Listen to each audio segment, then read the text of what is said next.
আজকাল যুগে কিছু কিছু ব্যক্তি দেখি অনেকখানি তারা কি করে, নারী হোক বা পুরুষ হোক, যারে কাছে পায় তারা শুধু ব্রেইন ওয়াশ করে সংসার থেকে মুক্ত থাকতো, ত্যাগ থাকতো।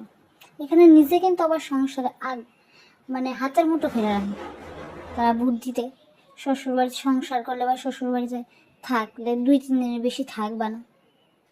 তারা বুদ্ধিতে এরকমভাবে জীবনে চলবা যাতে সাপও মরে লাঠিও না ভাঙে। তো ভাই, কি দরকার এরকম করার? কি দরকার? তুমি তো তোমার সময়কালে সব কিছু করে আইছো। তো এখন তো তারার জেনারেশন, তারা সব কিছু করে। তো তারা যদি তারার মন মতন করতে চায়, সব কিছু সবার সম্মান করে ভালো রেখা সুস্থ রেখা তারার মতন করতে চায়, তাহলে সমস্যা কি? কেউ তো আর পুতুল না, বা কেউ আর খেলনার জিনিসও না যে তুমি যেমনি নাচাবে সে এমনি নাচবে। করুক না তারা তারার মতন। তোমার জেনারেশন তো গেছে গা, কয় না